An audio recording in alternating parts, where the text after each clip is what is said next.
किसान एक बड़ा मुद्दा है अब की बार चुनाव में, क्योंकि कांग्रेस और विरोधी कहते हैं कि आप लोग किसान विरोधी हैं, किसान धरनों पर बैठे रहे। आंदोलनरत किसान है कि ये धरना यहाँ नहीं बनता, ये राहुल गांधी के निवास के सामने बनता है। धरना ये कांग्रेस के जो मुख्यमंत्री हैं उनके निवास के आगे बनता है। आप कहें 10 साल में हमारी केंद्र और प्रदेश सरकार ने बहुत कुछ किसानों के लिए किया, उसके बाद भी किसानों ने विरोध क्यों किया? आप खुद जब सांसद थे तब आपका भी विरोध हुआ। समझ रहा है कि कौन लोग ये विरोध कर रहे हैं। सर, आपको लगता है कि किसान एक बड़ा मुद्दा है अब की बार चुनाव में, क्योंकि कांग्रेस और विरोधी कहते हैं कि आप लोग किसान विरोधी हैं, किसान धरनों पर बैठे रहे, और आप कहते हैं कि हमने तो किसानों के लिए बहुत कुछ किया है। नहीं, बिल्कुल किया है, मोदी ने 10 वर्षों के अंदर किया है।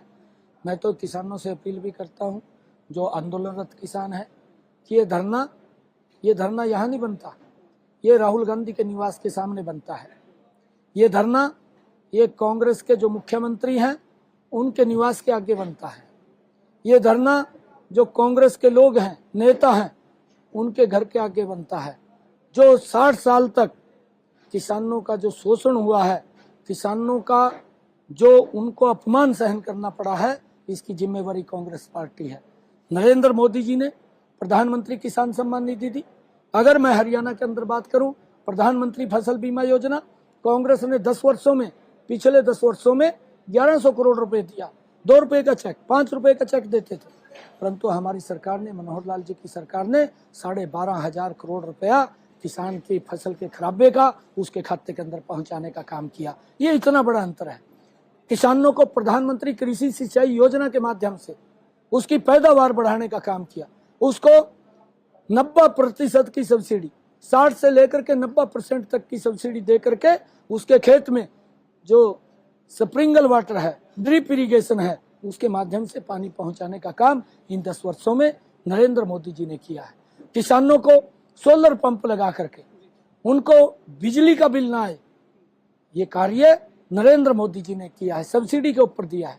किसानों को ट्रैक्टर, उनका रिपर, उनका बेलर, उनका टिलर, ये भी सब्सिडी के ऊपर पहली बार देने का काम किसानों को हमारी सरकार ने किया। काम बहुत हरियाणा के अंदर मैं बताना चाहता हूँ 14 अन्य फसलें भी MSP पर खरीदने का काम हमारी सरकार ने किया। कांग्रेस तो बताए जहां उनकी सरकारें थी, पंजाब में सरकारें थी, राजस्थान में सरकारें थी, वो बताए ना कितनी फसलें किसान की MSP पर खरीदी हैं। गेहूं की और धान की फसल तो केंद्र खरीद रहा है। आपने 14 फसलों की MSP की बात की, उसका क्रेडिट तो दुष्यंत चौटाला लेते हैं। वो कहते हैं कि हमने करवाया। अच्छा है, वो ले ले, अच्छा है, हमें आपत्ति नहीं है इस बात की, परंतु मनोहर लाल जी ने 14 अन्य फसलें MSP पर खरीदी है। श्रेय तो कोई भी ले सकता है, अच्छी बात है, वो ले ले। सर, आप किसानों की बात करते हैं, आप कहें 10 साल में हमारी केंद्र और प्रदेश सरकार ने बहुत कुछ किसानों के लिए किया, उसके बाद भी किसानों ने विरोध क्यों किया? आप खुद जब सांसद थे तब आपका भी विरोध हुआ, घेर लिया गया, और उसके बाद दिल्ली की सीमाएं और पंजाब की सीमाएं। ये विरोध हमारा किसान भी समझ रहा है, हमारा किसान समझ रहा है कि कौन लोग ये विरोध कर रहे हैं। हमसे जुड़े रहने के लिए हमारे YouTube चैनल को सब्सक्राइब करें और नई वीडियो की नोटिफिकेशन के लिए बेल आइकॉन को दबाएं। अगर आप ये वीडियो Facebook पर देख रहे हैं तो लाइक जरूर करें और ज्यादा से ज्यादा शेयर करें। धन्यवाद।